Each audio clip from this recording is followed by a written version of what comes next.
5 minutes of practice yesterday working on the power play. Obviously today it worked out. Well, yeah, we were looking for some different looks, and having Matt Lashoff back in there, it's a huge help. When that puck gets back to the point, we know one thing: he's going to shoot it. He's not going to look for a pass. So I thought he was excellent. Spencer Abbott helped out a little bit, and sometimes just shaking up the personnel gets you some goals. What did you say about Matt Pratt? He's got such a hard shot. He sure does. Are you surprised that he's getting it off so quickly?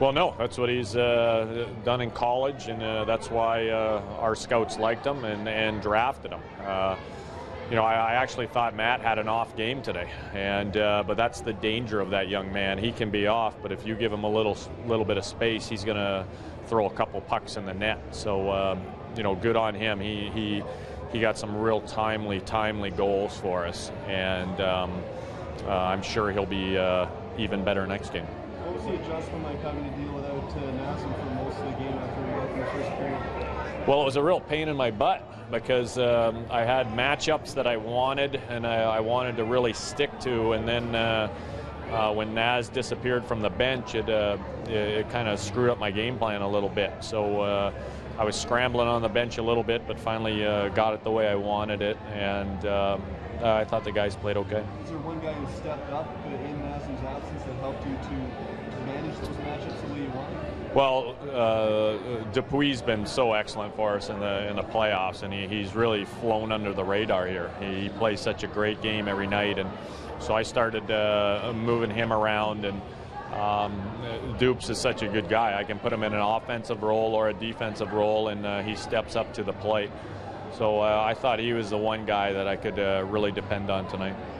Dallas, what did you think about Spencer Abbott? Was he comfortable? Did you feel that he fit in?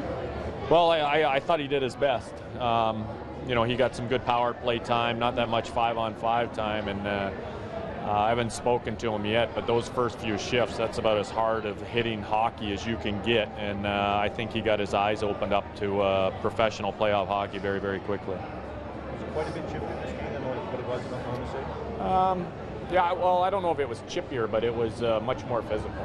It was this was a hard-hitting game, and a lot of really clean hits, which is excellent. You mentioned you weren't real happy with Pratt before in the early part of the game. What was it you weren't seeing from him? Well, it just wasn't Matt Fratton. We had almost all of our forwards. We just kept turning over the puck, and when you do that, you're going to spend a whole lot of time in your zone, and then that's a team you don't want to spend any time in your zone against. And it took a lot of yelling and screaming and some adjustments in between periods, and I thought we got better as it went along, but that was a long way from our best game that we've ever played. How about Ben tonight? How about him? How was it for you? Well, he was good. He kept us in the game early.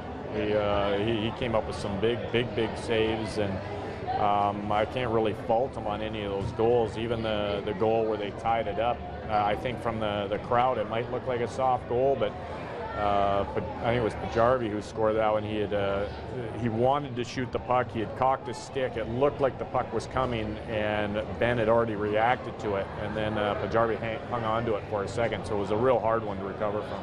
Do you expect Kathy back for Wednesday? I have no idea. I haven't talked to Paul, our medical staff, and I'm actually not even quite sure what's wrong with him.